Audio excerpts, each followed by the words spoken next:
"You need to take your bag and go tonight," Rick said across the table, loud enough for everyone in the private room to hear. "And don't start crying now. You've done enough." My mother gave a thin smile and lifted her glass like this was normal. Melissa's been confused lately. She forgets what she owes and then turns herself into the victim. We can't keep living like this. Aunt Denise froze with her fork halfway to her mouth. One of the church women looked down at her napkin. The waitress stopped by the door, still holding a tray against her hip. My brother stared at the table like the wood grain was suddenly very interesting. I had one hand on my stomach, one hand near my overnight bag on the floor, and all I could hear for a second was silverware scraping plates and the low hiss from the kitchen outside the room. Then Rick pointed at me like I was some problem on a spreadsheet. "She won't get another dollar from us. Not one. She needs to learn." My mother added, "And don't make a scene. The lease, the mail, the whole story here, that's in my control, not yours." That was the moment I understood they thought they had already erased me. My name is Melissa Grant. I'm 31 years old. I was 7 months pregnant when that dinner happened. I worked as a project accountant for a regional construction firm in Plano, Texas, and I had spent most of my adult life being the person who cleaned up loose ends. I paid bills on time. I caught errors before they turned costly. I remembered deadlines nobody else remembered. At work, that made me valuable. At home, it made me useful, which is not the same thing. My family had a pattern. My mother always attached herself to whoever made her feel safest. Sometimes that was a man. Sometimes it was money. Sometimes it was whichever child made her life look easiest in public. My younger brother had always been the one they always praised. He was easygoing, charming, and somehow never held to the same standard.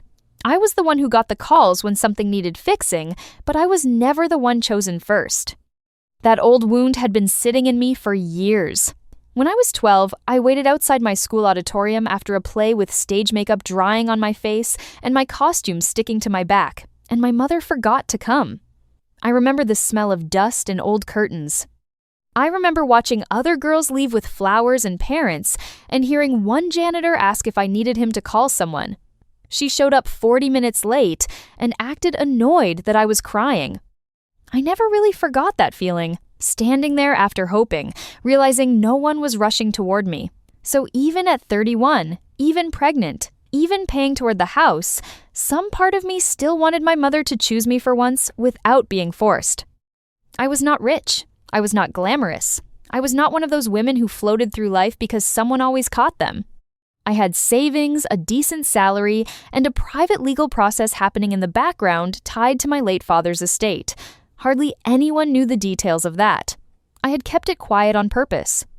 The review was still ongoing, and I had learned young that family members often hear future money and stop hearing everything else. I also had something they never bothered to notice. I listened. I kept receipts. I understood contracts. And when people lied around me, I remembered the exact words.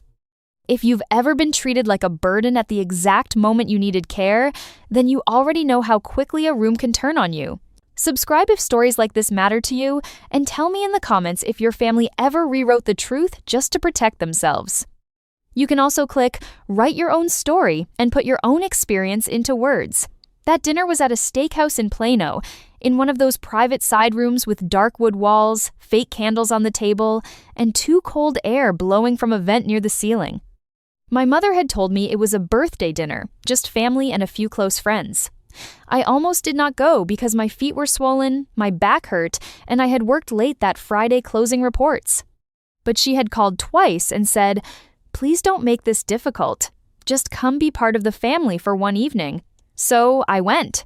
I wore the only black dress that still fit comfortably over my stomach. I put my prenatal folder in my overnight bag because I had a doctor visit early the next morning and planned to sleep at a friend's place nearby after dinner. I remember worrying that my ankles looked thick in my low heels. I remember smelling grilled meat before I even reached the room. I remember telling myself, just get through the dinner, be calm, don't react to anything. For the first 20 minutes, it almost felt normal. Drinks arrived. Bread hit the table. My mother laughed too hard at things, Rick said. My brother's wife complimented the cake she had not tasted yet. One church friend asked me whether I had a nursery theme picked out. Then Rick leaned back in his chair and said, "So what's the plan here, Melissa?" You have a baby on the way, no husband, and somehow you think you can just keep drifting? The room shifted. It was small, but I felt everybody pull back from me at once. I said, "I'm not drifting. I'm working full-time." He shrugged. "Working isn't the same as being ready." My mother dabbed the corner of her mouth and said, "She's been very emotional lately. We don't always know what version of things we're going to get." I felt heat move up my neck. What does that mean? She looked around the table, not at me. It means pregnancy has been hard on you. Memory, stress, money, it's all been messy. I should say here that I had been paying $850 a month to my mother for the room I used, plus groceries most weeks, plus some utility transfers when things were tight, not because she was poor. Because once Rick moved in, everything became a scoreboard. Every light switch, every grocery bag, every night I came home after work, it all got measured. So I said, carefully, "I've been paying my share." My mother laughed. Actually laughed. "That is not rent, Melissa. That's you paying back old favors." I can still hear the little sound one of the glasses made when someone set it down too fast. I can still see my brother look away, not shocked, just tired. Like he already knew where this was going and had decided to survive it by being quiet. Rick looked around the room like he was presenting a sensible business update. "We've talked about this, and she needs to move out." I stared at him. "Move out when?" 30 days, he said. Then he looked at my mother, and maybe he liked the way the room had gone still, because he changed it. "Actually," he said, "tonight would be better. Stress is bad for the house, and all this baby drama is ruining your mother's peace." There it was, the first big crack. I froze, not dramatic, not loud. My body just stopped. My baby shifted low and hard under my ribs, and I had this quick, stupid thought that I should not let my blood pressure go up in a restaurant. That was the intrusive thought that flashed through me while my life was being stripped in public. Not anger, not revenge, blood pressure. I said, "My doctor told me not to lift heavy things. I need a little time." My mother did not blink. "You always have an excuse." Then she added, "Maybe your ex left because he knew better." That one landed deep. My ex had moved out of state after refusing responsibility for the pregnancy. We were already over. We were already broken. But hearing my mother use that like a weapon in front of other people made something inside me go hollow. One of the neighbors, Carla, spoke up softly. "Does she have somewhere safe to stay tonight?" Before I could answer, Rick cut in. "Melissa always has some resource she doesn't mention. She exaggerates so people feel sorry for her." That made a few people shift in their seats. It changed the shape of the story fast. Suddenly, I was not the pregnant daughter being put out. I was the manipulator, the one hiding things, the one making everyone uncomfortable. Then my mother reached into her purse and pulled out a folder. I remember the color, pale blue, bent at one corner. She opened it and held up copies of bills. "We have proof she's behind on what she owes. For months. We've tried to be patient." My heart started beating so hard I could feel it in my throat. The pages shook in her hand just enough to look real. Highlight marks, totals, dates. She had planned this. She had brought paperwork because she knew people trust paper more than they trust a pregnant woman trying not to cry in a restaurant. I said, "That's not true." Nobody answered. Not right away. That was the worst part. The silence after the lie. The social suffocation of it. The way people looked at the bills instead of at me. One church friend pressed her lips together. The waitress glanced at me, then away, then back toward the hallway like she wished she could leave. My aunt looked angry but small, trapped by family rules and public discomfort. My brother's wife touched his arm under the table and he still did not say a word. For a second, a terrible thought moved through me. Maybe they're right. Maybe I look unstable. Maybe this is what everyone sees when they look at me. It was not a belief. It was a crack, but it was there. My face went hot, then cold. My ring felt too tight because my fingers were swelling. The room smelled like steak fat and burnt butter and the sharp bite of red wine. I wanted water. I wanted air. I wanted to disappear. What I did instead was very small. I picked up my bag. My aunt stood too quickly. almost knocking her chair back, and near the door she pushed a plastic container of leftovers into my hands like she needed to give me something, anything, because she had not stopped it. Her eyes were wet. She whispered, "Call me." Behind me, I heard Rick say to someone, not quietly enough, "She'll calm down when she realizes she has no leverage." In the parking lot, the night air hit my face warm and dry. My lower back ached. I sat in my car and gripped the steering wheel and stared at nothing while the restaurant sign buzzed over the lot. The baby moved again, hard. I remember thinking, "Do not pass out. Do not pass out in this parking lot." Then my phone buzzed. It was my mother. "You are no longer allowed to use this address. Any mail sent here will be returned. Do not cause more trouble tonight." I read it twice. That was when the humiliation became something else. Not just cruelty, not just embarrassment. A plan. I drove to my friend Tasha's apartment and cried in her guest bathroom with the water running because I did not want her to hear how bad it was. Then I washed my face and came out and said, "They want me out." She asked, "Tonight?" I nodded. She handed me a blanket and said, "Stay here." The next week was worse, in a quieter way. Public humiliation is sharp. Gaslighting is dull. It gets under your skin slower. My mother started calling in a soft voice, almost tender. "Honey, I think you took it wrong." Or, "Nobody kicked you out. You left angry." Or, "You know how stressed I've been." Rick was blunt, but he didn't mean it like that. That phrase came up a lot. He didn't mean it like that. At first, I argued. I said, "You held up fake bills in front of people." She said, "They weren't fake, maybe not perfectly updated, but close enough." I said, "He told me to leave that night." She said, "You know how he is. He says things when he's frustrated." You know how he is. Another phrase people use when they want you to swallow your own pain because keeping the peace matters more than keeping the truth. Rick texted too. He said no one had thrown me out, that I had chosen drama, that I was trying to punish them by telling the story in a twisted way. He said I was weaponizing pregnancy. He said adults handle conflict privately, which was rich, considering he had started it in a room full of people with dessert menus still on the table.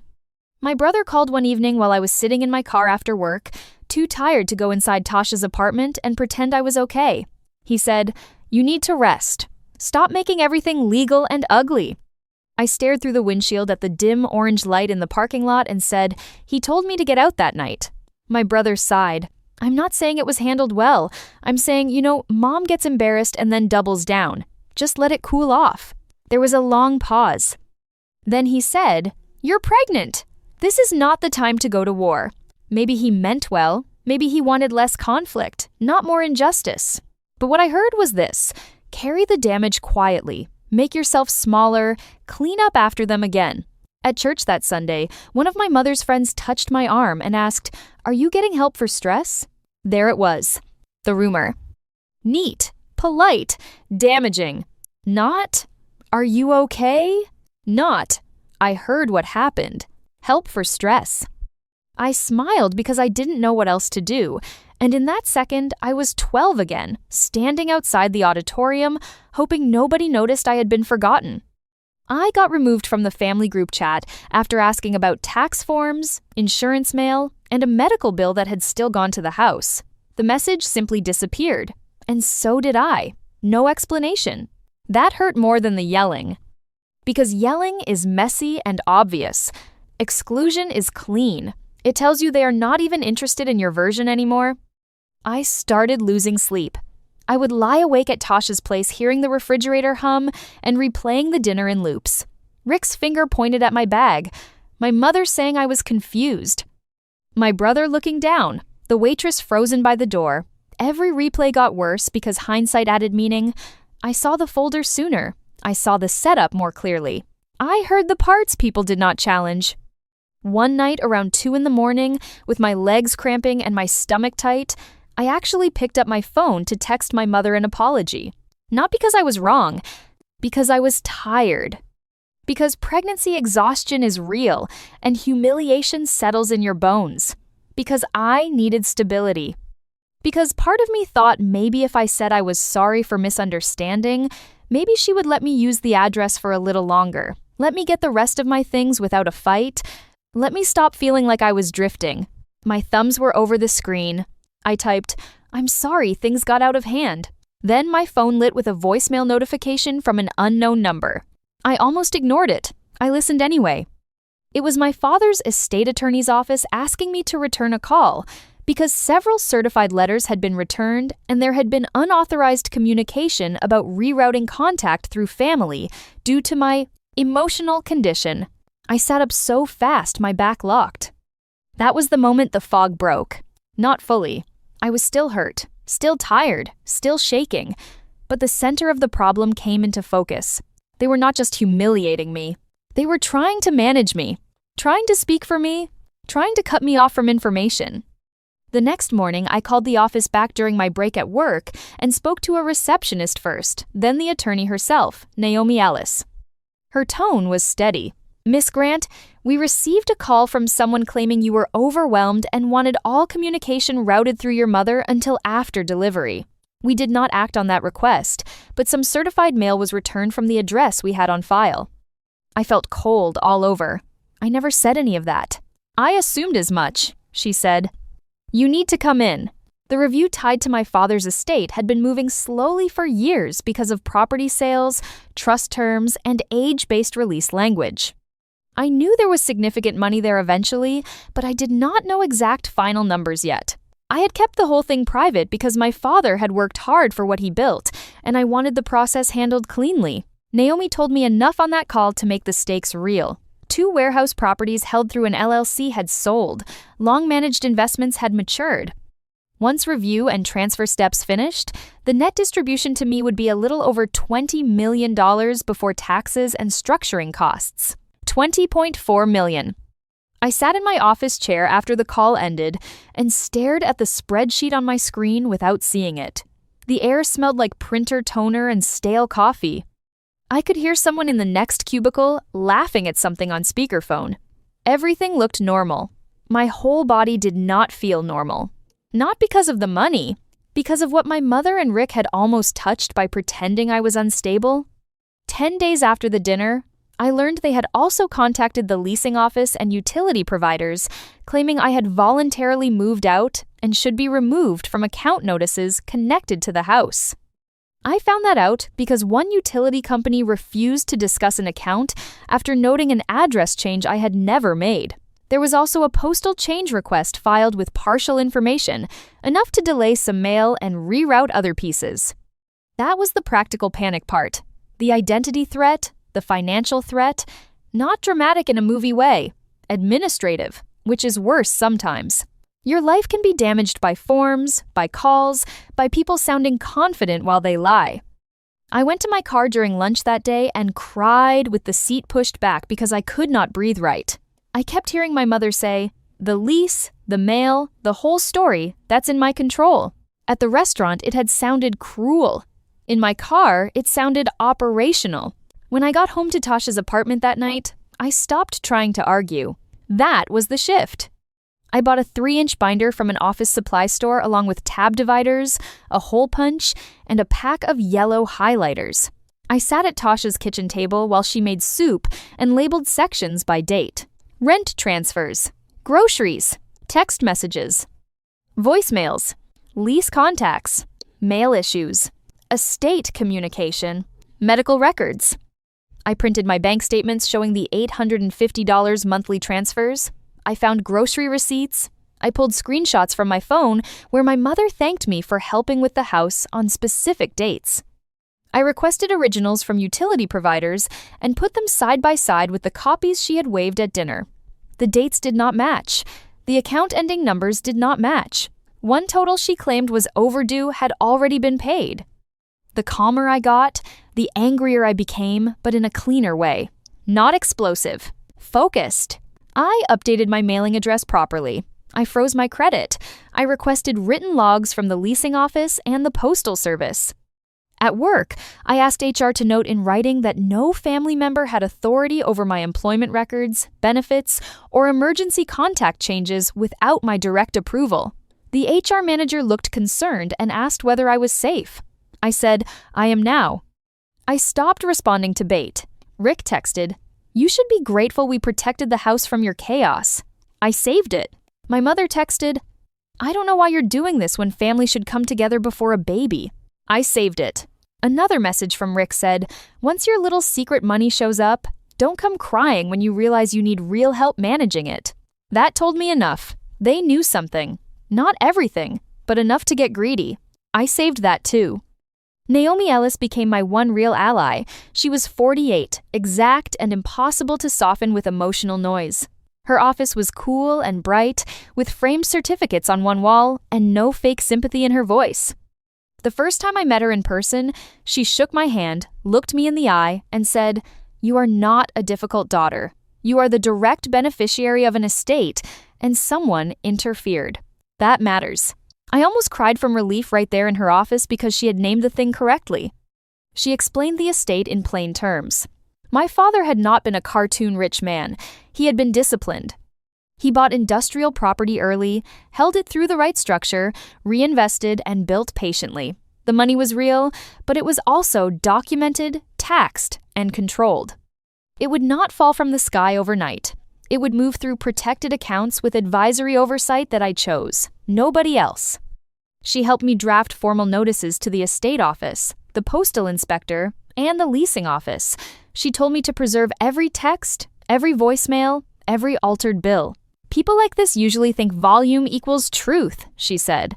"It doesn't. Records do." As I got more organized, my mother got softer in tone and sharper in intent. She started saying things like, "When the baby comes, you'll need family," and "Pride is a luxury for single mothers." Rick started talking about financial management, investment help, practical support, all the ways he could guide me once things came through. It was almost funny how quickly his concern had a business tone to it. Naomi suggested one formal meeting to address the unauthorized contact and estate interference. A conference room, witnesses, documentation. My mother agreed because she thought she could smooth it over.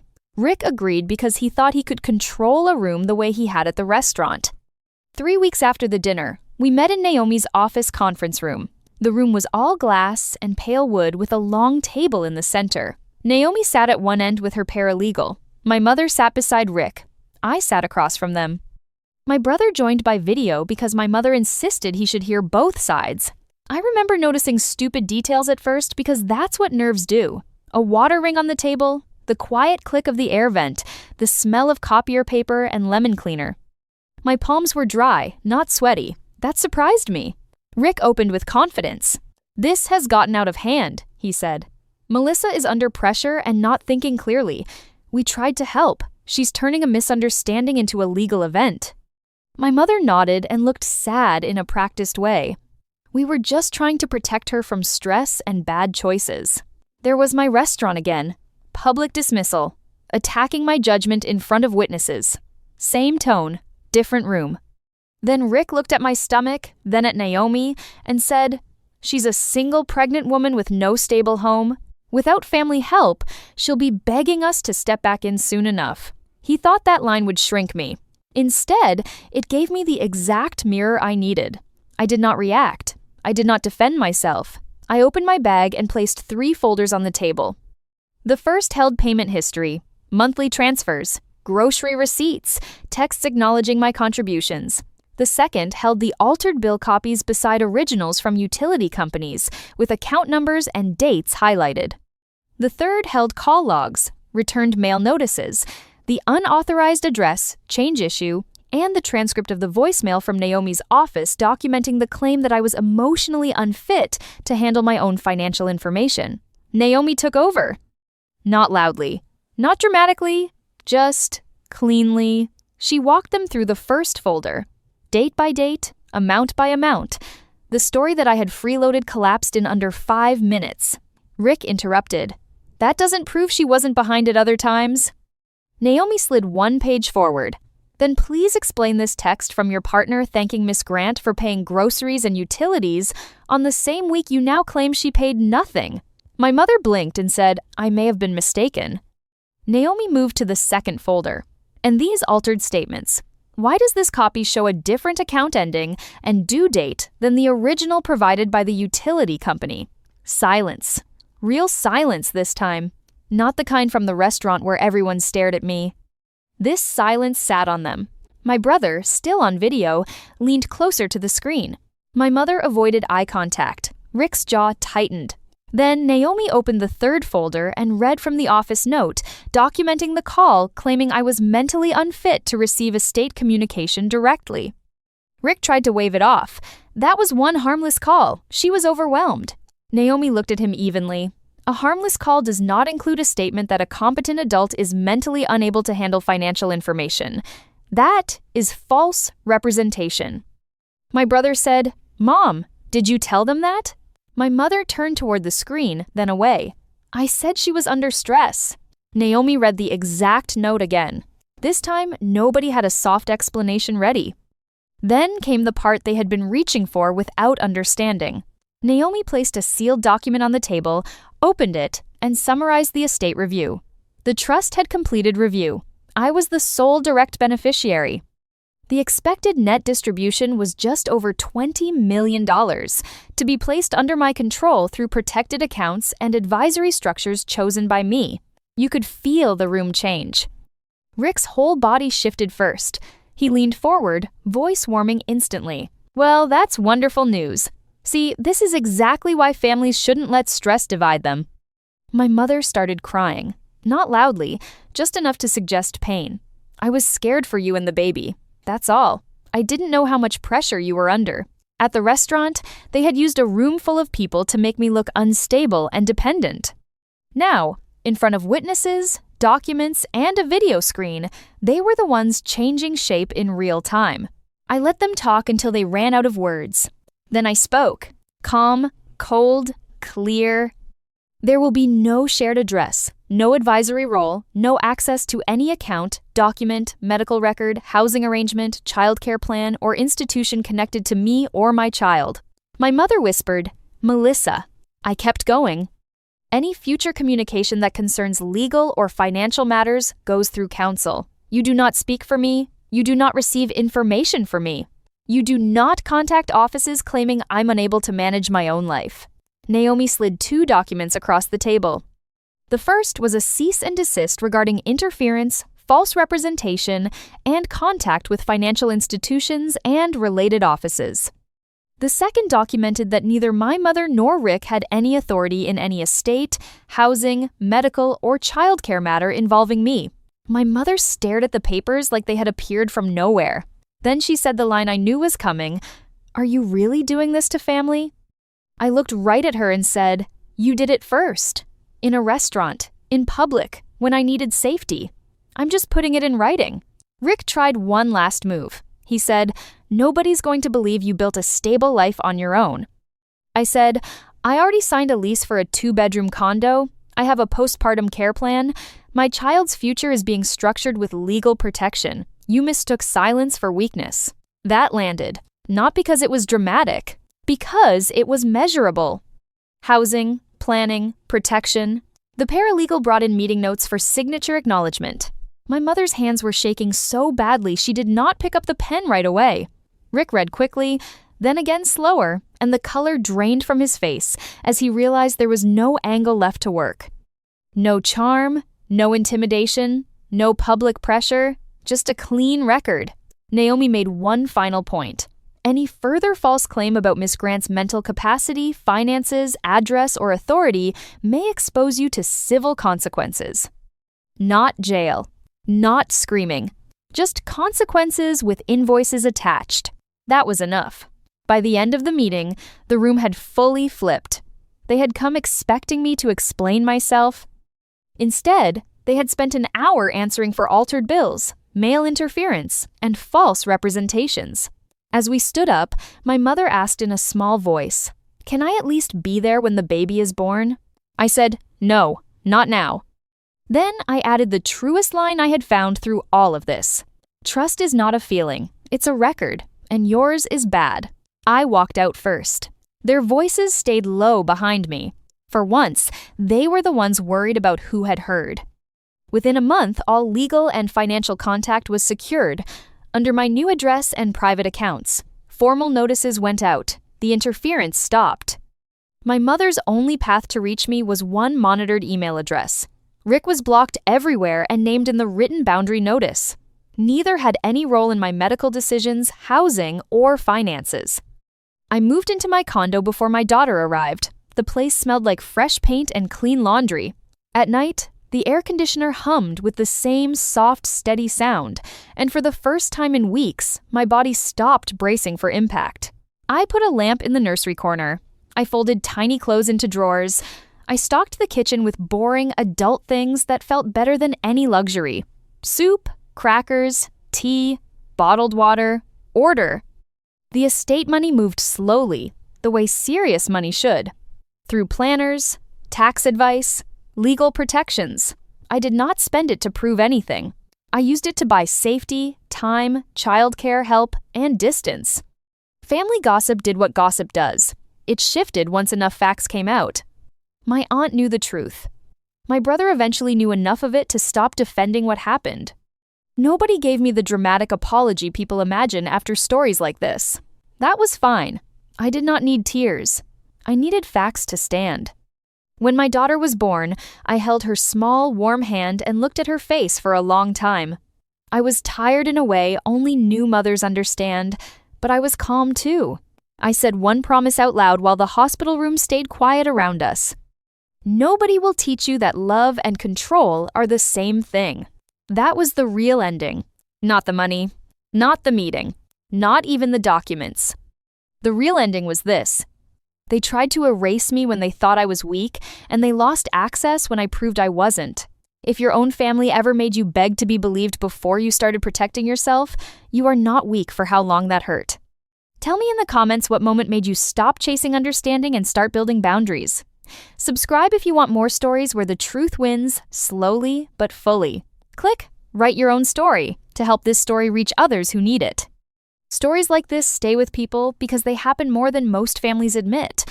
A lot of us know what it feels like to be doubted, pushed out, and then blamed for what came after. If this one stayed with you, read the comments and leave some support for someone else too.